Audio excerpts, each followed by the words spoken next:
British place names can be tricky to pronounce. Take this place. Looks simple. But what if we told you it was pronounced Grimmies? We'd be lying, it's Grimsby. But other places can be genuinely fiddly for foreigners. And tourists who get it wrong risk being imprisoned or killed. In today's programme, we're going to ask why British place names are so hard to pronounce. Is there an and coming? No, I'm done. Welcome to Map Men. We're the men. And here's the map.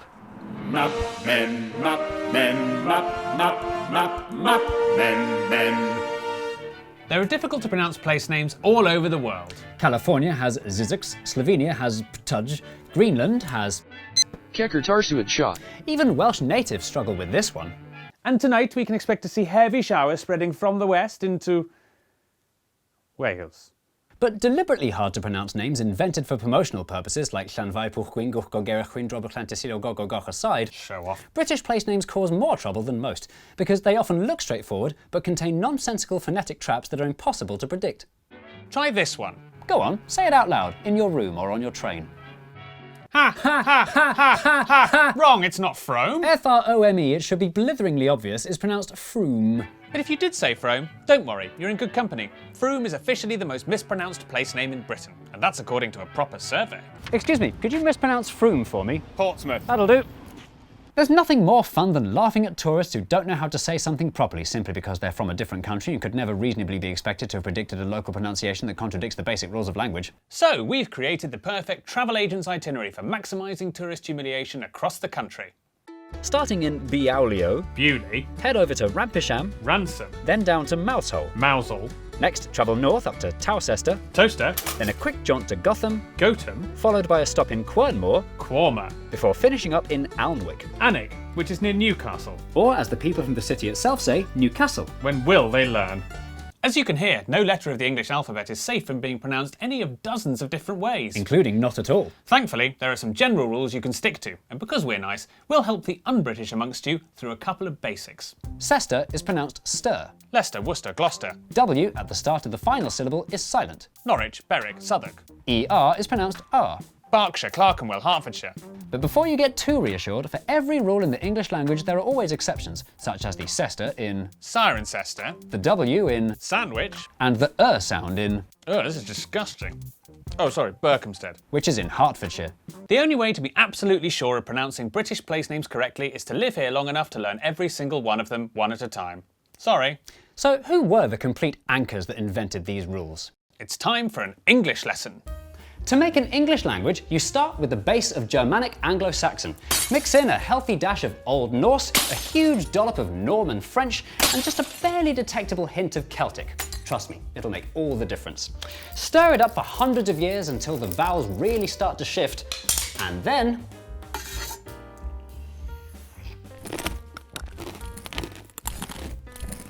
English. Excitingly, by looking at a map of Britain today, we can clearly see which invaders influenced our language where by plotting the origins of British place names.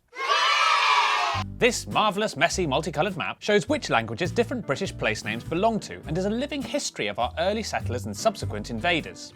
The oldest place names here are of Celtic origin. This is where you'll find all the place names with words like Tre, Loch, Bryn and Aber, Such as Aberystwyth, meaning the mouth, Aber, of the River Istwyth. which coincidentally is exactly where we find Aberystwyth today.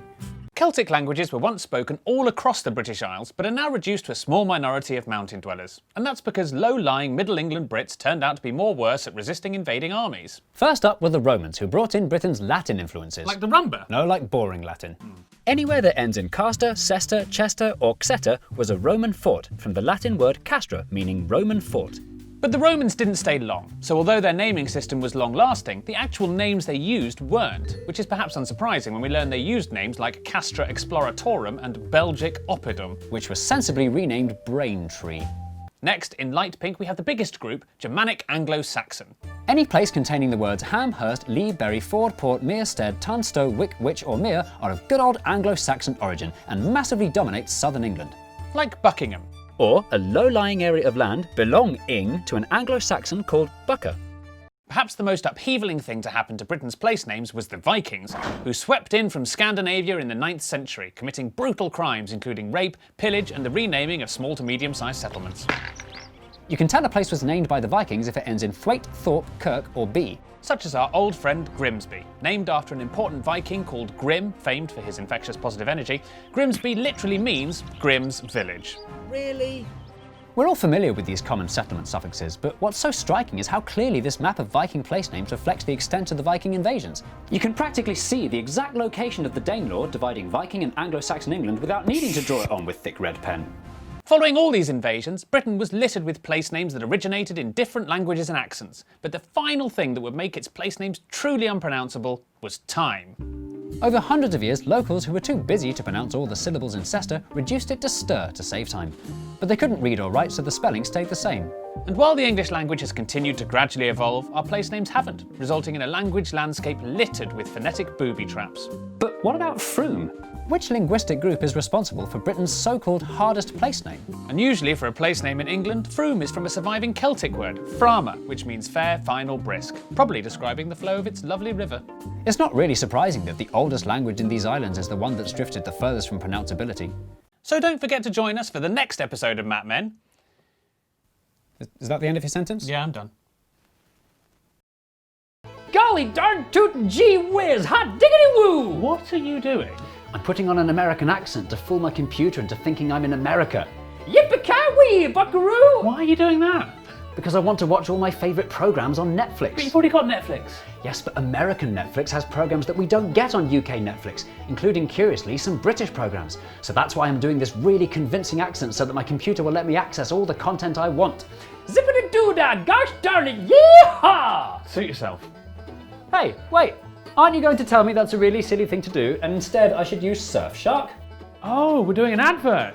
Surfshark is an app and browser extension that lets you place your laptop or phone anywhere in the world, so you can access content that you may not usually be able to see in your country. Such as, for example, shows on US Netflix that you don't get in the UK, including The West Wing, Dexter, Broadchurch, The Walking Dead, Twin Peaks, All Dogs Go to Heaven, loads of James Bond films, the original Twilight Zone, Muppets Most Wanted and Fiddler on the Roof. And those are just 10 examples from one streaming service in one country. Imagine the smorgasbord of content from across the planet you're missing out on without Surfshark. And it works on an Amazon Fire Stick, which means you can watch all this stuff on a proper telly.